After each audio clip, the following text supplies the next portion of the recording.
तो बहुत स्वागत है आपका शाहनवाज जी, क्योंकि भारत एक्सप्रेस नए भारत की बात कर रहा है और आप राज्य की राजनीति में तो एक्टिव है ही, लेकिन जिस तरह से हमने सुना केंद्र की राजनीति में आप बहुत महत्वपूर्ण भूमिका निभा चुके हैं और आगे उम्मीद करते हैं आने वाले वक्त में और भी निभाते हुए नजर आएंगे। नए भारत की बात में जब प्रधानमंत्री नरेंद्र मोदी 2047 के विजन का जिक्र करते हैं, उस विजन में आप बिहार को कहाँ देख रहे हैं?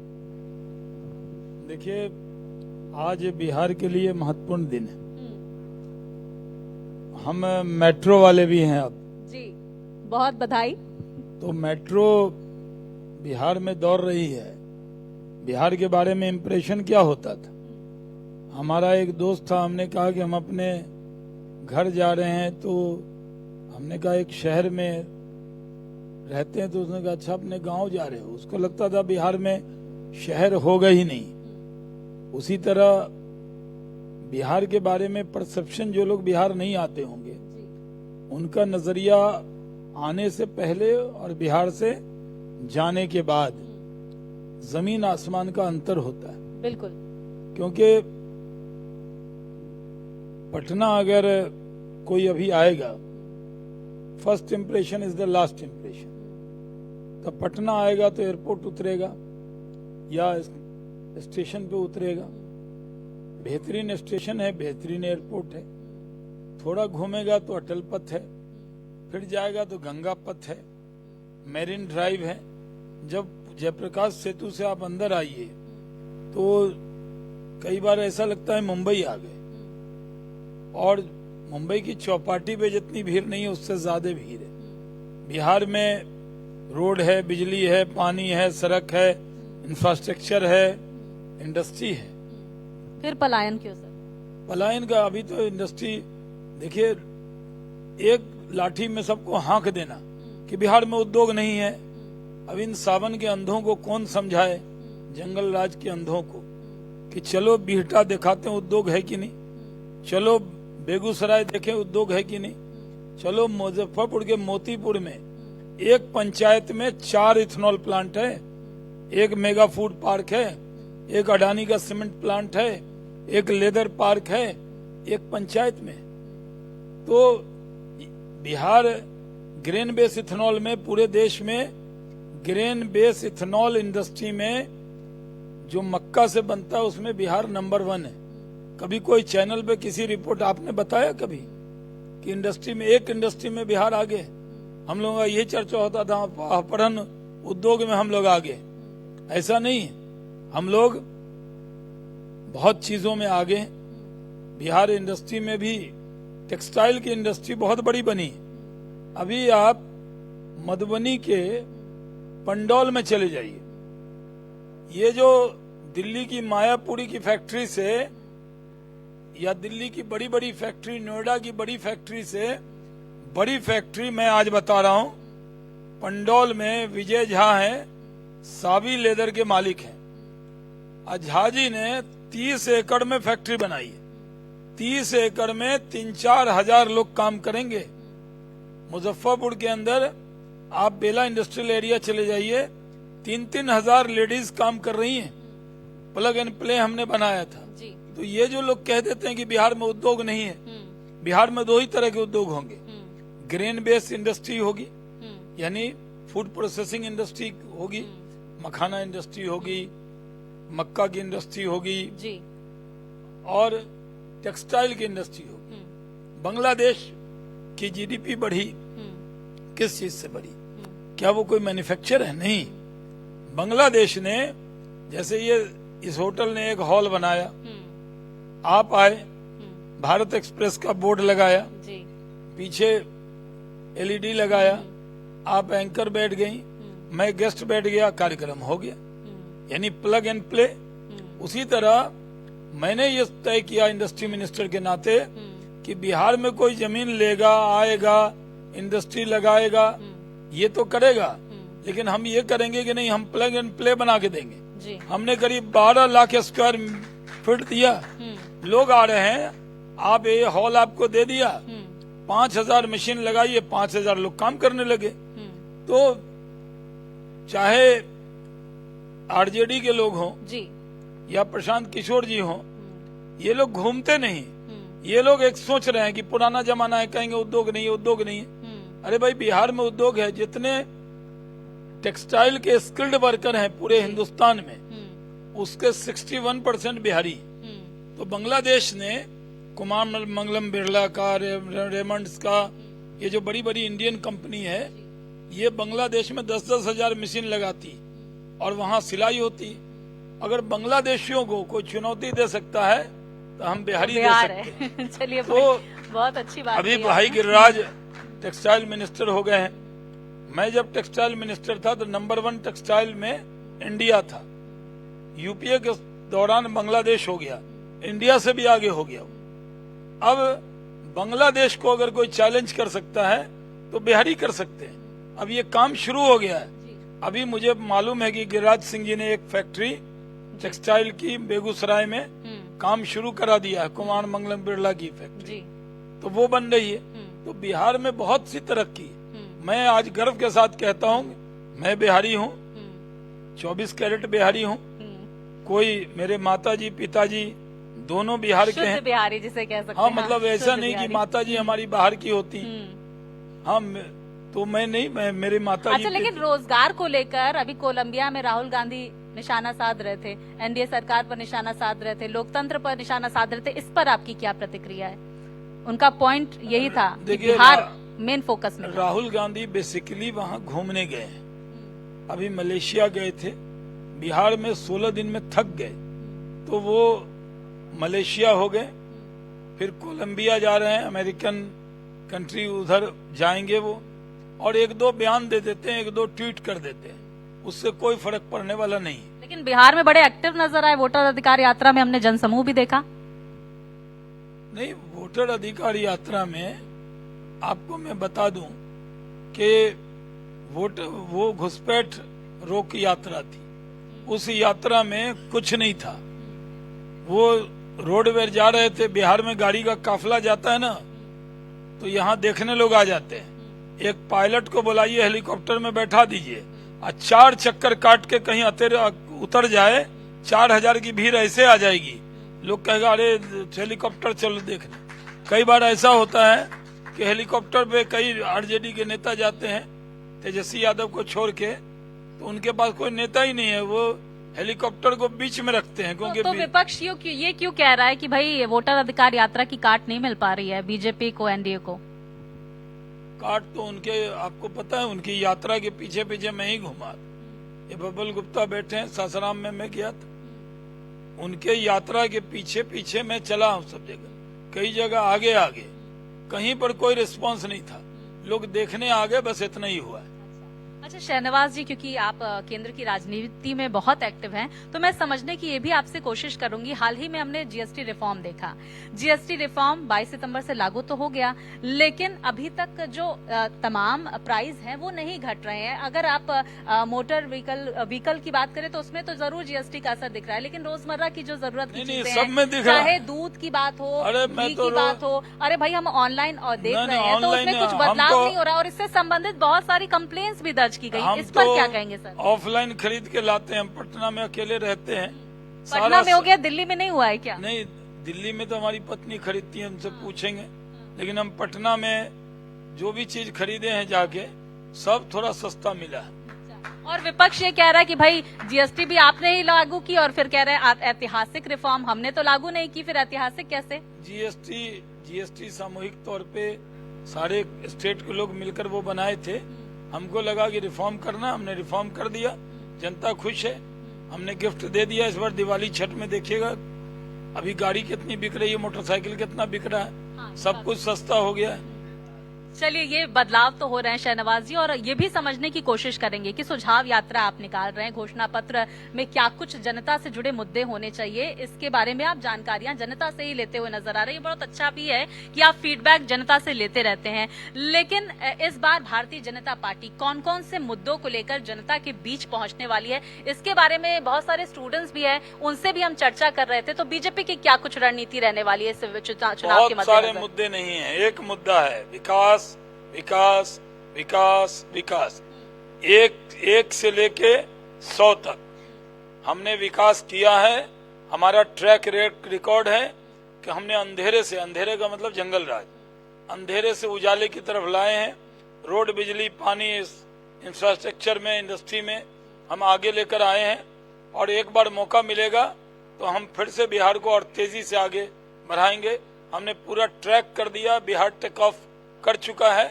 अब बिहार को आगे ही आगे देखना है, पीछे नहीं देखना है। अच्छा, एनडीए का नेतृत्व कौन करता हुआ नजर आएगा? मुख्यमंत्री फेस कौन होगा? क्या जिस बात का प्रधानमंत्री भी हर मंच से हालांकि ऐलान करते रहे कि भाई नीतीश कुमार के ही नेतृत्व में, लेकिन तेजस्वी यादव बड़े सारे हर दिन वीडियो शेयर कर रहे हैं, इस पर क्या कहेंगे? स्वास्थ्य को लेकर क्यों सवाल उठाया जा रहा है तेजस्वी यादव की तरफ से? तेजस्वी यादव जी को पहले अपने पिताजी के स्वास्थ्य की चिंता करनी चाहिए, खड़गे साहब के स्वास्थ्य की चिंता करनी चाहिए। अभी पेसमेकर लगा है, मैं दुआ करता हूँ खुदा उनको सेहतमंद करे। नीतीश कुमार तेजस्वी यादव से ज्यादा फिट हैं, ये मैं आपको बता दूं। 8 किलोमीटर सुबह पैदल चलते हैं, ये 1 किलोमीटर नहीं चलते, भर थाली खाते हैं, सोते रहते हैं। हाँ, और दूसरी बात, वो 9 बजे आके अपनी कुर्सी टेबल पे बैठ जाते हैं, शाम में 6 बजे तक काम करते हैं। बिहार का सौभाग्य है कि इतना एक्सपीरियंस चीफ मिनिस्टर है।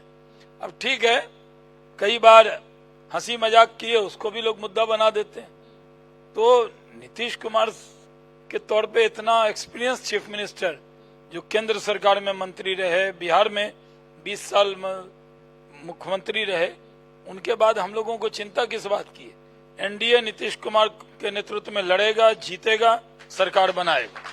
चलिए, बहुत आपको मैं बेस्ट विशेस देना चाहूंगी। और इसके साथ ही, क्योंकि अभी हम कुछ देर पहले विजय कुमार सिन्हा जी से भी बातचीत कर रहे थे, हमारे सीएमडी चर्चा कर रहे थे टैरिफ को लेकर। एनडीए अगर केंद्र में कहे तो क्या रुख अपनाता हुआ नजर आ रहा है? क्योंकि अमेरिकी राष्ट्रपति डोनाल्ड ट्रंप एक तरफ जहां बेस्ट फ्रेंड कहते हैं प्रधानमंत्री को वो, और दूसरी तरफ टैरिफ पे टैरिफ लगाते जाते, फार्मास्यूटिकल पर 100% टैरिफ। इस पर अब क्या रुख रहने वाला है भारत सरकार का? टैरिफ पर भी एक ही जवाब है, स्वदेशी स्वदेशी स्वदेशी। इसको कैसे मोटिवेट किया जाएगा? हमारे ग्राउंड पर कैसे इसको इम्प्लीमेंटेशन होगा? उनके पास, अमेरिका के पास टैरिफ की ताकत है, हमारे पास 140 करोड़ आवाम की ताकत है। उनका एप्पल फोन यहाँ बिक रहा है, भगवा कलर का भी आ गया है।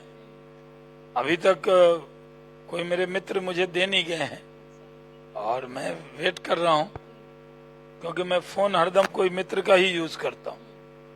तो भगवा कलर का फोन है। जब 140 करोड़ लोग चीज खरीदेंगे, जिसका खरीदेंगे वो आसमान पे जाएगा, और जिसका कसम खा लेंगे कि उसका नहीं लेंगे वो जमीन के नीचे चला जाएगा। ये हमारी स्वदेशी की ताकत। अच्छा, जरूर मैं ये समझने की कोशिश करूंगी। अमेरिकी राष्ट्रपति डोनाल्ड ट्रंप कह रहे हैं कि भाई भारत की, हम 4थे नंबर की इकोनॉमी में पहुंच गए, फिर भी डेथ इकोनॉमी क्यों कहा जा रहा है भारत की इकोनॉमी को अमेरिकी राष्ट्रपति की तरफ से? और इस पर भारत सरकार कुछ कड़ी प्रतिक्रिया अमेरिकी राष्ट्रपति कौन कहता है वो मैं आपको बता रहा हूँ। हम जो बयान देंगे उस बयान का काट कौन करेगा? जो हमसे कंपटीटर होगा। तो जो 1 नंबर पे बैठे हुए हैं उनको लग रहा है कि ये 4 नंबर वाला 1 नंबर हो सकता है एक दिन, तो हमारे लिए कंपटीशन है, प्रतिद्वंद्विता है। आप नोबेल पुरस्कार को लेकर उनका नाम भी तो आगे नहीं कर रहे हैं, पाकिस्तान कर दिया। मुझे लगता है इसी का इंतजार कर रहे हैं क्या अमेरिकी राष्ट्रपति? नहीं, अभी उन्होंने अच्छा काम एक किया है कि गाजा में नोबेल पीस प्राइज की बात वो कर रहे हैं। गाजा में युद्ध को बमबारी रुकवाई है, और दुनिया में इतने लोग तो कभी नहीं मरे थे, 65,000 से ज्यादा लोग मारे गए, सारी बिल्डिंग ध्वस्त हो गई। देर से आए ट्रंप, देर आए दुरुस्त आए, तो एक काम तो वो अच्छा किया है। अभी यूक्रेन रशिया वॉर रुकवाएंगे तभी तो नोबेल पीस प्राइज के लिए नाम आगे बढ़ेगा। जरूर, और ये भी हम समझने की कोशिश करेंगे शहनवाज जी, क्योंकि आपने भी जिक्र किया स्वदेशी अपनाने का, आत्मनिर्भर भारत का जो सपना है, ये इस पर भारत कैसे आगे बढ़ेगा, मैं ये समझने की कोशिश आपसे करूंगी। क्योंकि अभी जैसे दिवाली आएगी, छठ आएगी, चाइनीज झालरों की, चाइनीज प्रोडक्ट्स की बिक्री बड़ी तेज हो जाती है। क्या इसकी एक वजह ये हो सकती है कि जो हमारे स्वदेशी चीजें हैं वो थोड़ी महंगी लोगों को लगती हैं, और इस पर जो है सरकार को काम करने की जरूरत है, राज्य सरकारों को काम करने की जरूरत है। दूसरी तरफ हम पड़ोसी राज्य जो है उत्तर प्रदेश, वहां पर हम देख रहे हैं कि किस तरह से ODOP यानी 1 डिस्ट्रिक्ट 1 प्रोडक्ट के तहत आगे सरकार उस पर लाने की कोशिश कर रही है। उसको लेकर बिहार में क्या काम हो रहा है? स्वदेशी पर बिहार में बहुत काम हो रहा है। बिहार के लोग, बिहार की खादी, बिहार के बुनकर को इससे फायदा मिले तो स्वदेशी चीजों को अपना रहे हैं और बिहार के लोग तो स्वदेशी चीजों को बहुत अपनाते हैं। हम बिहारी लोग थोड़ा चाइनीज चीजों से दूर रहते हैं। अभी भी किसी के घर में जाइए मिट्टी का दिया मिल जाएगा। तो हम लोग कुम्हारों की भी चिंता करते हैं और स्वदेशी वस्तुओं की भी चिंता करते हैं। तो इस बार भारत एक्सप्रेस के नए भारत की बात में मैं बिहार के लोगों से अपील करता हूं कि आप जरूर स्वदेशी चीजों को अपनाएं। इस बार दिवाली में, छठ में तो कोई चीज विदेशी नहीं होती। सूप तो अभी तक चाइनीज कंपनी नहीं बना रही है, बिल्कुल तो यहीं बनता है। बिल्कुल। अच्छा, क्योंकि हम अब विपक्ष की भी बात आपसे कर लेते हैं, क्योंकि हमने देखा कि तेज प्रताप यादव भी थोड़े नाराज अपनी ही पार्टी से, अपने ही परिवार से नजर आए। फिर उसके बाद रोहिणी आचार्य का भी हमने रुख देखा। तो तेज प्रताप यादव जिस तरह से स्टेप्स लेते हुए नजर आ रहे हैं, अपनी अलग पार्टी भी बना लिए हैं, परिवार से नाराज हैं, क्या आगे आने वाले वक्त में अगर वो तेज प्रताप यादव जो है एनडीए में आना चाहेंगे, अगर ऐसा कुछ होता है तो क्या एनडीए उनका स्वागत करेगा? देखिए, अभी नई नई पार्टियां रजिस्टर्ड हो रही बिहार में, अच्छी बात है। पिछले चुनाव में मिथिला की बेटी थी पुष्पम प्रिया चौधरी जी, उन्होंने एक नई पार्टी बनाई थी और सब जगह चुनाव लड़ा था।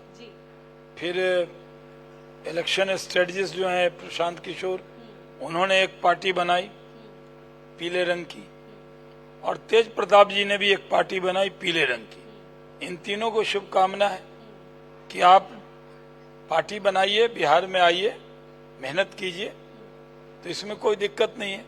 अब देखिए इन तीनों में कंपटीशन है, किसको कितनी सीट आती है। अच्छा, कुछ वक्त से बुर्का पॉलिटिक्स बड़ी तेजी से आगे बढ़ रही है। बड़ा ये गर्माहा सियासत बहुत ना यही चल रहा है। बीजेपी कह रही कि भाई बुर्का देख लीजिए, आप चेहरा देख लीजिए, और विपक्ष जो कह रहा है इस पर निशाना साधता हुआ नजर आया। जरा इस पर प्रतिक्रिया आप अपनी दीजिए। और दूसरी तरफ हम ये भी समझने की आपसे कोशिश करेंगे कि बिहार जो हम कहते हैं कि भाई शिक्षा के क्षेत्र में आगे बढ़ रहा है, यूपी बिहार से जाति जाति क्यों नहीं आखिरकार? और कहाँ कर्नाटक से जाति जा रही है, महाराष्ट्र से जा रही है, गुजरात से जा रही है। बिहार तस्वीर बदलेगा ना, बिहार तस्वीर बदलेगा। जाति एक सच्चाई है, जो जिस जाति में है उनको अपने जाति पे गर्व है, लेकिन हम बिहारियों को बदनाम किया जाता है कि हम बड़े जातिवादी हैं। ऐसा नहीं है। जो जाति है, जाति एक सच्चाई है, धर्म एक सच्चाई है, जाति भी एक सच्चाई है। फिर विकास के मुद्दे कहाँ? विकास के मुद्दे को क्यों दरकिनार किया जाता है? नीतीश कुमार की जाति की आबादी कितनी है और वो पूरे बिहार के नेता हैं कि नहीं? तो इस सबसे बड़ी मिसाल यही है। नीतीश कुमार और नरेंद्र मोदी ये जाति से आए हैं, एक पिछड़े समाज से, एक अति पिछड़े समाज से, लेकिन दोनों नेता हैं, एक राज्य के नेता हैं, एक देश के नेता हैं, और सब जाति के लोग उनमें नेतृत्व में यकीन करते हैं। फिर बुर्का पॉलिटिक्स क्यों? वो वैसे भी बड़े एक्टिव नजर आ रहे हैं, इस पर भी जरा प्रतिक्रिया दें। हम भी हैदराबाद में जाके खूब एक्टिव रहते हैं। अब वो हमारे बिहार में आए हैदराबाद से, कभी कभी चुनाव के मौसम में आ जाते हैं, अच्छी बात है। कुल हिंद मजलिस इत्तेहादुल मुस्लिमीन जो है, इसके नाम में इत्तेहाद तो है, यानी कुल हिंद ऑल इंडिया जो है उनकी मजलिस को इत्तेहाद के लिए। तो ये तो रजाकारों की पार्टी है, जो लोग कभी भारत में मिलना भी नहीं चाहते थे। जब सरदार पटेल ने सख्ती की तब जाके वो लोग सरेंडर किए। तो वैसी तो उसी 15 मिनट वाले हैं। वो तो घड़ी में पिछली बार महाराष्ट्र में देख रहा था, उनके छोटे भाई ने कहा था कि 15 मिनट के लिए सेना पुलिस हटा दो तो देख लेंगे। अब वो वैसे भी कहने लगते हैं भाषण में 15 मिनट बाकी है। तो ये 15 मिनट वाले बिहार में नहीं चलेगा। बिहारी मिल के रहते हैं। हम वो सीमांचल में बहुत पॉलिटिक्स कर रहे हैं। अब मैं सीमांचल का चैंपियन हूँ। मैं 99 में, तब आप स्कूल में थी, स्कूल में होंगी, तो मैं 99 में किशनगंज से चुनाव जीता था और भारत सरकार में मंत्री बना था। उस सीमांचल में आज सबसे ज्यादा विकास हुआ है। एयरपोर्ट बना है पूर्णिया में, कई रेल लाइन बनी है, तरक्की हो रही है। तो जहां सीमांचल में वो मेहनत कर रहे हैं उस जगह भी हम ही लोग आने वाले हैं। इस बार सीमांचल में हर सीट पर एनडीए जीतेगा, क्योंकि किशनगंज, पूर्णिया, अररिया, कटिहार के लोग भी कह रहे हैं कि विकास किया मोदी ने, विकास किया नीतीश कुमार ने, तो हम उनके साथ जाएंगे, एनडीए के साथ जाएंगे। तो वैसी की दाल गलने वाली नहीं है इस बार बिहार। बिल्कुल। शहनवाज जी, एसआईआर को लेकर जहां सियासत जोरों पर देखने को मिल रही, हमने संसद की तस्वीरें भी देखी और हमने बिहार पार्लियामेंट की भी तस्वीरें देखी, किस तरह से काले कपड़े पहनकर प्रदर्शन किया जा रहा था। एसआईआर की जरूरत आखिर चुनावों से पहले बिहार में क्यों आन पड़ी, विपक्ष ये सवाल कर रहा है और मिली भगत का आरोप भी लगा रहा है आप पर और चुनाव आयोग पर। और अभी अब हमारे साथ दीपांकर भट्टाचार्य जी भी जुड़े थे, उन्होंने कहा कि भाई कल जब सुनवाई होने वाली है सुप्रीम कोर्ट में, तो इतनी जल्दबाजी में चुनाव आयोग क्यों आज तारीखों का ऐलान कर रहा है? नहीं, देखिए, एसआईआर पे गलतफहमी पैदा की गई थी और काला कपड़ा पहना था। अब काला कपड़ा जो कुर्ता है वो सर पे रख लें, क्योंकि ये जो एसआईआर आया, जो गुमराह किया था इन लोगों ने, वो सब गलत साबित हुआ। जो वैलिड बोनाफाइड वोटर है सबके वोट आ गए और चुनाव आयोग ने कहा है कि जब जिसको जरूरत होगी, अगर लगेगा नाम छूट गया है, तो नॉमिनेशन के 15 दिन पहले तक वो अपना नाम ऐड करा सकते हैं। तो जो दुष्प्रचार किया था वो गलत साबित हुआ है। बिल्कुल। और चलिए अब हम विपक्ष की भी बात कर लेते हैं। लगातार हम चर्चा कर भी रहे हैं। CWC की मीटिंग आजादी के बाद पहली बार इस तरह से मीटिंग हुई। कांग्रेस बड़ी एक्टिव नजर आ रही है, इस पर क्या कहेंगे आप? और कांग्रेस ने जो हम देख पा रहे हैं कि किस तरह से, जरूर हम यहाँ पर चर्चा करेंगे, कांग्रेस देख पा रहे हैं कि किस तरह से एक्शन मोड में नजर आ रही है। राहुल गांधी, हमने वोटर अधिकार यात्रा का भी जिक्र किया। क्या लगता है कि इस बार आरजेडी पर हावी होती हुई नजर आएगी कांग्रेस? अंतिम सवाल मेरा आपसे। देखिए, सब कुछ लुटा के होश में आए तो क्या हुआ। बहुत दिनों बाद उनको बिहार की याद आई, CWC की मीटिंग की, बहुत मेहनत कर रहे हैं। राहुल जी, प्रियंका जी ने यूपी में बहुत मेहनत की थी, 2 सीट आई। दोनों भाई बहन ने दिल्ली में बहुत मेहनत की थी, 0 सीट आई। इस बार कहीं कांग्रेस को 2 से ज्यादा सीट आए, इसके लिए प्रयास कर रहे हैं और कुछ नहीं है। बहुत धन्यवाद शहनवाज जी, आपने बहुत ही महत्वपूर्ण विषयों पर बेबाकी से अपनी राय रखी। आपका बहुत बहुत शुक्रिया। मैं मंच पर आमंत्रित करना चाहूंगी, भारत एक्सप्रेस के वरिष्ठ सहयोगी हैं हमारे साथ श्री अक्षय आनंद जी और पवन खन्ना जी को। आप प्लीज सर को सम्मानित करें, मोमेंटो और बुके साथ ही शॉल प्रदान करें। तो देखिए, लगातार हम नए भारत की बात बिहार के साथ कर रहे हैं। हमारे साथ तमाम दिग्गज जुड़ रहे हैं और अपना पक्ष बेबाकी से रखते हुए नजर आ रहे हैं और चर्चा हमारी सुबह से ही जारी है और लगातार हम तमाम ज्वलंत मुद्दों का जिक्र करते हुए नजर आएंगे। शहनवाज हुसैन जी जो लगातार हर मुद्दे पर बेबाकी से अपनी राय रखते आए और भारत एक्सप्रेस के मंच से भी उन्होंने अपनी राय रखी है। बहुत शुक्रिया शहनवाज जी। तालियों की गड़गड़ाहट देखिए थमनी नहीं चाहिए, खचाखच ये ऑडिटोरियम भरा हुआ है और वो लगना भी चाहिए आपकी तालियों में, क्योंकि कहते हैं कि बिहारियों के अंदर एनर्जी की कमी नहीं होती और उत्साहित भी काफी होते हैं। बहुत धन्यवाद शहनवाज जी, आप हमारे साथ जुड़े।